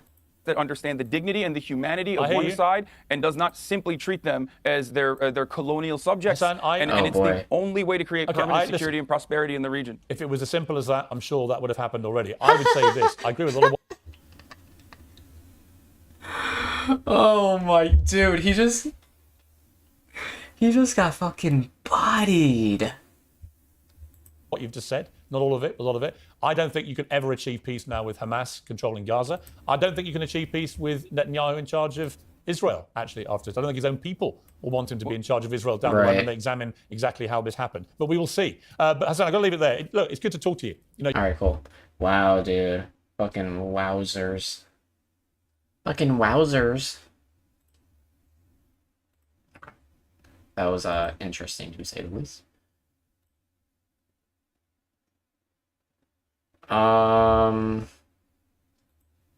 Yesterday, an explosion at the Al Ahli Baptist Hospital in Gaza City on Tuesday killed hundreds of people. Gaza's health ministry said the number was 500 and increasing. We still don't know what the official count is. I have no reason to disbelieve the Gaza health ministry in this circumstance. Really? You have nothing? Okay, I'm sorry. I don't want to be like on a Hasan hate train like this entire stream, but there's just like, Jesus Christ. There's no reason to disbelieve that. Especially after seeing those videos. It was a densely packed environment. It was a densely packed. Again, remember that he like literally said that he doesn't cover breaking news that much.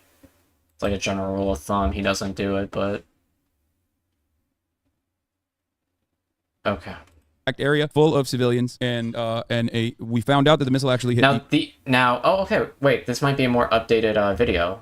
Hold on. courtyard and not the hospital itself. Earlier reporting on the ground, unfortunately due to Maybe there's a change of heart here. Hold up. a lack of access to any kind of verification on the ground given Gaza's circumstances under occupation, heavy bombing, no electricity, no internet. Internet is very patchy. There was not enough verification beyond the on the ground sources that were directly victim to the attack. In that circumstance, I was alongside every single other person made to believe that the hospital was leveled, which is not the truth. The hospital Wait, hold up.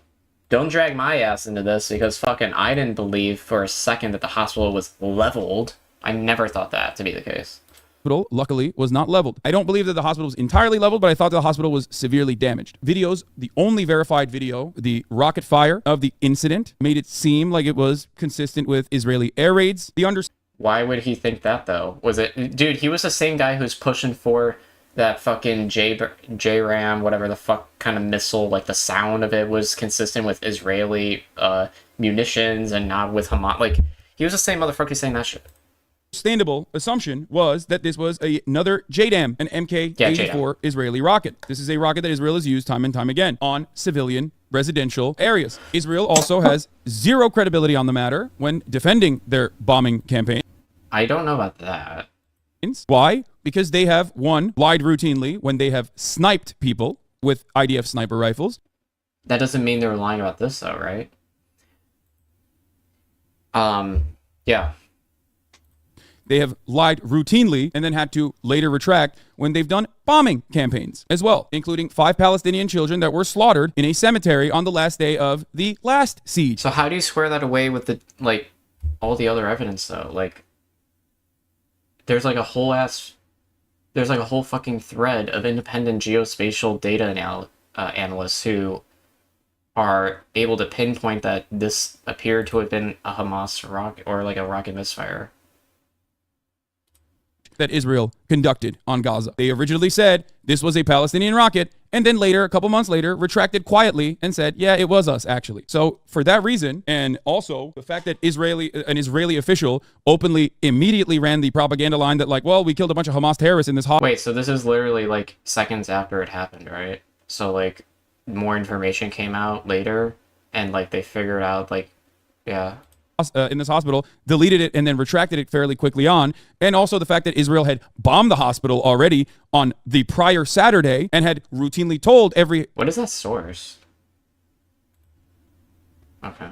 ...person to evacuate the hospital time and time again, including 6 hospitals, is an understandable reason as to why one would make the assertion that Israel also bombed this hospital as well as all the other hospitals that is bombed. It is insane. Anyone who says that...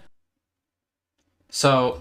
It seems like the biggest piece of evidence here that it seems like the biggest piece of evidence he's deferring to with respect to this specific hospital being bombed is the fact that they've made many bombs in the past targeting civilian infrastructure.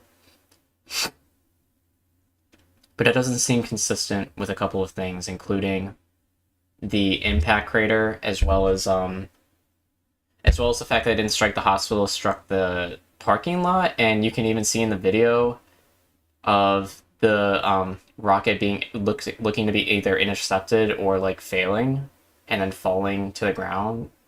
Yeah.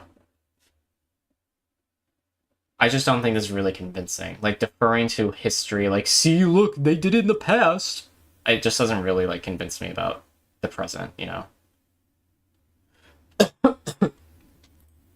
Well, like, I immediately heard Israel say that they didn't bomb this hospital, even though they had literally verifiably bombed it 2 days prior, is a delusional clown. Of course that is. So why would they bomb it twice? I'm so confused then. Why would they bomb the same area twice? I don't...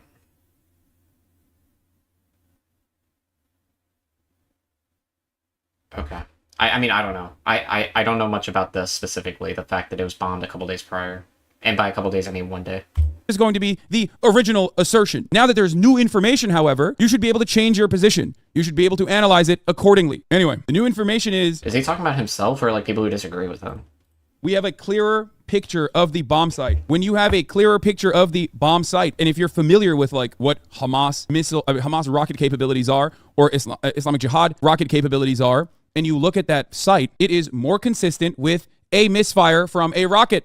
Now, we already went over this in the thread, but there's a thread that goes over the missile capabilities of Islamic jihadists, and they absolutely carry the capabilities of being able to produce an explosion of that magnitude as well as a crater with that size. It is with Israeli missiles. That's it. This was substantiated through a propaganda video that they themselves produced.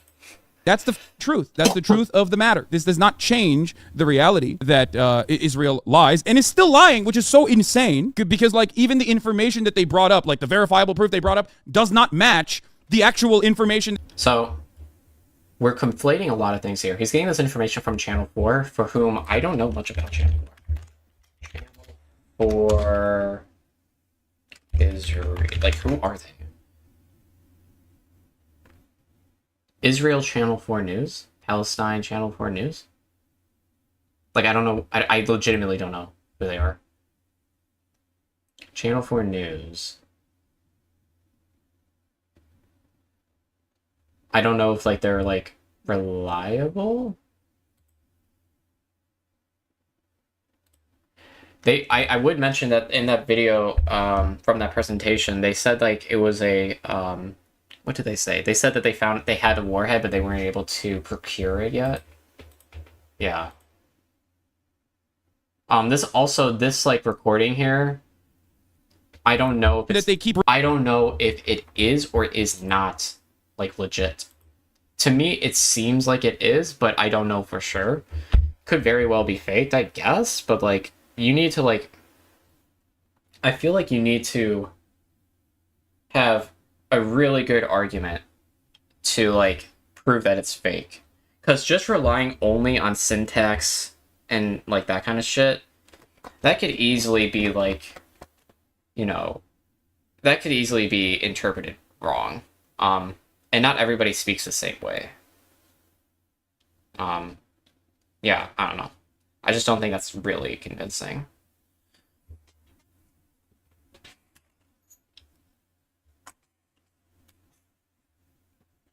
Releasing like the phone conversation that they supposedly quote unquote intercepted. I'm not gonna watch this whole thing either. I just don't really care that much. Does not match the Israeli Air Force's drone footage and where they believe the fucking rocket fire came from. Make this make sense to me. If you are literally 100% certain you didn't do this, dude, I swear to God, this is gonna be like the same shit as like Assad gassing his own citizens. Like as the years go on, it's gonna be that level of derangement. Except I think this might be actually ending up being worse. Fuck do you turn around and then reveal information that contradicts itself? So that still has not changed, which is why I'm saying until I get confirmation from forensic analysts, a third-party investigation, possibly from the UN, my position will remain the same. However, I will give you additional details. I don't believe him when he says this, because like he's so anti-Israel that like what if they come out and they actually do say like, hey, you know what, this was a Hamas rocket misfire? he's gonna find some other bullshit. Like the fucking investigation wasn't thorough enough. The people involved in the investigation have ties to fucking Bellingcat or like some other random fucking bullshit. Like he's gonna. I just don't believe him when he says it. He does not seem like the type of person who would change his mind on that matter.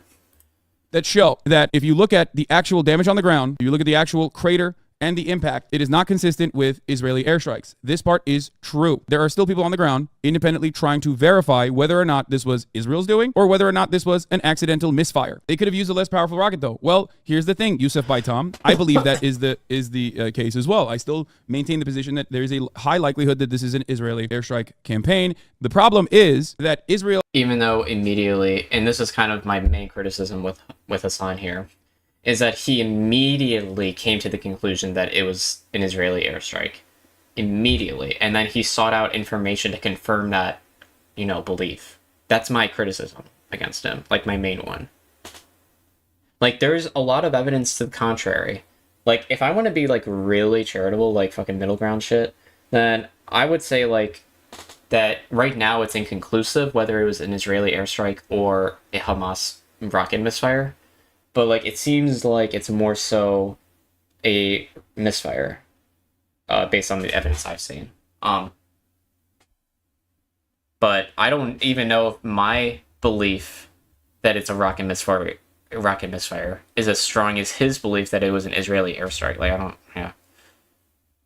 I feel like I have and I'm not trying to circle jerk or anything for real, but like if I think that I have like a more open mind than him. It seems like he's really like convinced, like immediately, like as soon as the news came out, he was convinced that it was an Israeli airstrike. does not have bombs that, as far as I understand, explode like that beyond drones. And those drones are not capable of killing 300, 400, 500 people, no matter how densely packed. And like, yeah, that's another thing, dude. Like the fucking the amount of people who died, like that's not even like verified either. That was just like a number that was immediately reported on from, was it the Gaza Health Ministry or Hamas themselves? People are. When you look at the crater, Israel does have weapons. Israel does have missiles that are capable of creating a crater that is this size, but they are not the type of missiles or rockets that would be able to deliver such high number of casualties. The hospital, as far as I understand, did withstand damage, but is now back to 100%. It was not the hospital that got a direct hit. The hospital was directly hit, however, on Saturday by Israel. That much is not disputed. That is just I don't know much about that. I cannot speak to that fact. I really can't. I would have to do more research on it. I have no idea.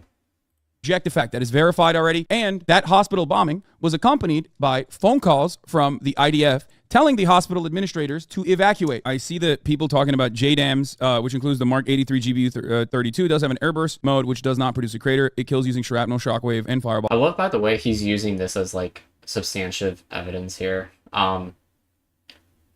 Somebody with a fucking Chinese flag in their bio.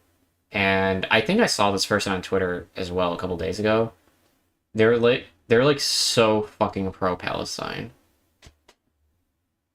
Ball from the explosion. But here's the thing. If that was a JDAM, guys, I look, I don't know too much about, I've told you guys this, I'm not a missile autist by any means, okay? But I do know one thing. The weight class of a JDAM is much larger. If that shit actually fucking hit, even with an airburst, you wouldn't have only one car that flipped. You would have multiple cars that literally evaporated in that moment. And which is evidence of it not being an Israeli airstrike then, because it didn't directly impact the parking lot. It's just a weird situation, honestly. It's a pretty weird situation. Flew into the hospital and into other people. While I try to show you exactly what is going on the ground and cut through the fog of war and the misinformation, one thing I love how he feels like he's the martyr of like cutting through the fog of war when he contributes to the fog of war and like the misinformation train. Like he literally was speaking as if it was a fact of reality that the fucking Arma 3 video that made the rounds was like real and and then he was proven wrong. Like, dude, like, brother, you are contributing as much to the fog of war as, like, many other people are. to consider is, regardless of whether it was Israel or the Islamic Jihad that was responsible for the hospital bombing, that still doesn't change the reality that Israel is still very much bombing the living shit out of Gaza. Israel still has not turned on the electricity in Gaza. Israel has still not allowed food to go back into Gaza until Joe Biden came down to Israel and had to pressure the Netanyahu regime. They were not even allowing humanitarian aid to get into Gaza. But here, Yes, that's all fucked up. this is, I think, while I normally would not agree with... I think for the most part what he's just said was true. Yeah. The humanitarian aid was not being allowed in on account of partially the blockade, but also, you know, other checkpoints being closed. And I think a lot of what he just said was true.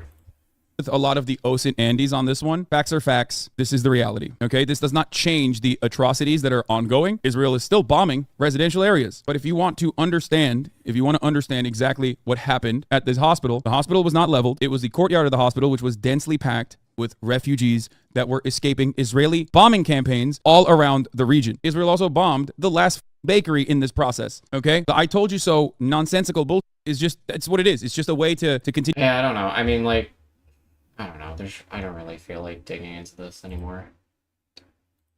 He has, like, his perspectives, and, like, he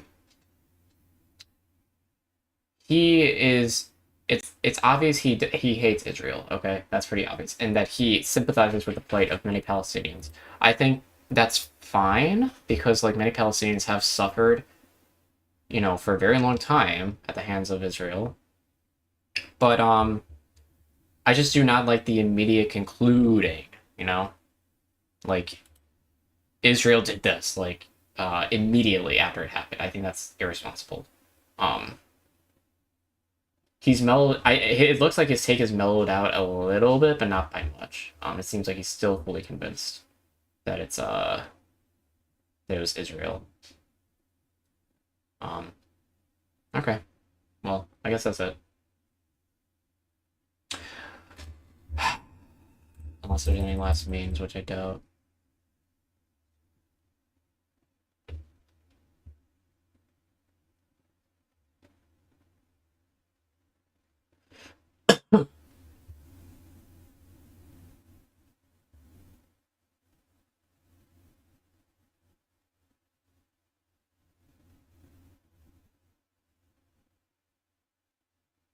Oh my god.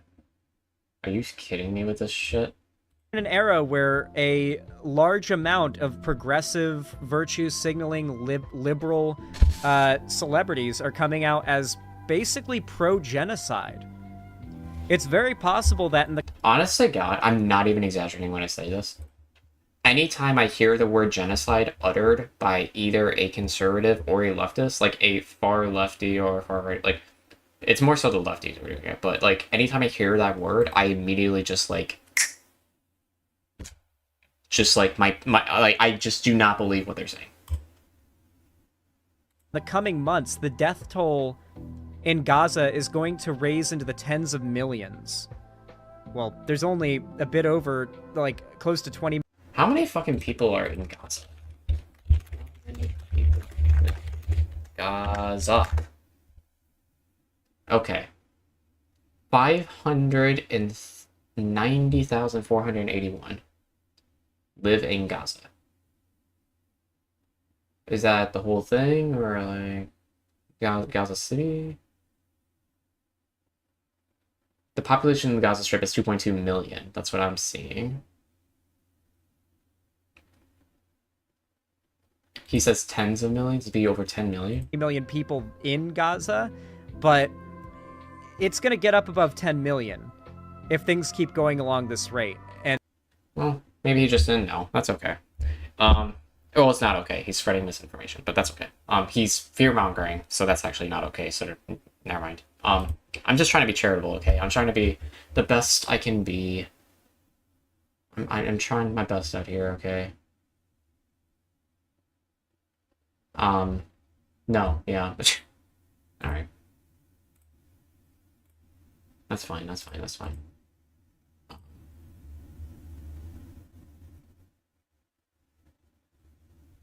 I think we're Gucci. I think we're Gucci for now.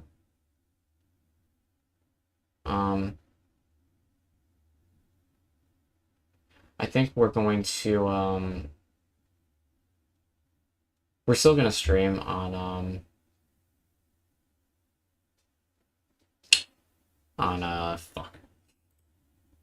on Saturday. We'll still stream on Saturday. Expect these Thursday streams a lot more. They should be happening a lot more. Until further notice. And Saturdays we'll do that, and then maybe even Sundays we can do something. Not Sundays, my bad. Wednesdays. We didn't play any fucking Halo, which is fine. That's okay. Let me. Oh, I can do this after this, right? But, all right. Well, I guess I'll head out for now. I gotta feed some doggies. So, have a great rest of your night.